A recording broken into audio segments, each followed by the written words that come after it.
we wizara y'Oborendi bwaime Kipchumba MURKOMEN nigaenekire bunense ya Kenya nigere asagia are n'ababegu nabo igo batwerero nigo bwagenderete kwenekiwa kurwase Eserekari ya Kenya kwanza yasoete obisi omwaka bw'echilifu 2022 MURKOMEN nigo boigo airanerie enkwana y'omurayi kiama kia DCP Rigathi Gachagua maiga yokorwo kubore guchiase abageni gusabatali kurwa isiko yense yokoratenenia asegeka gutarira ensi ya Kenya gwiko mwaka gocha asengencho yobosagani chibura boru nabo igo kuboro komorembe ukugenderete kwenekiwa imeyense asatukuterare enkwane yo nagoteba tibwati boroso bonde bwensi bunekubwatia.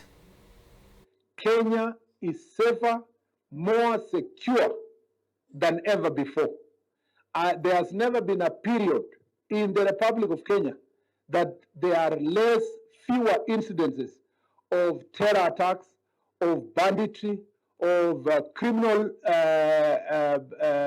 robberies, of all kinds of theft. The statistics speak for itself. The National Police Service, under the leadership of the President, and with the investment that this administration has put in place, has made very great strides to protect this country. And it has become better because we work together with our defense, with the NIS. All the agencies of Kenya are working together in a multi-agency approach, and we have been able to secure our country. When we came to office in 2022, going to 2023, it was a very difficult period in Kenya. You know, banditry was, was happening every day. People were crying, women were crying, people were not in school, children were not in school.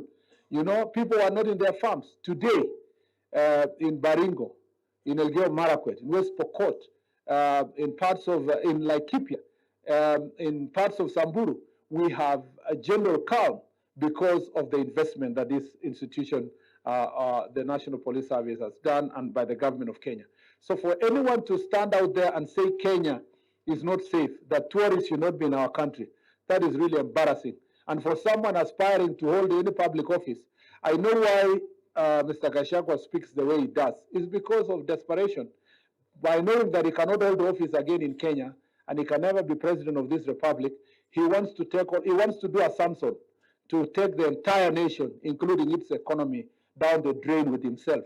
We are not going to allow that. And I must say that Kenyans and Kenya should not be fed with a lot of lies that are unregulated.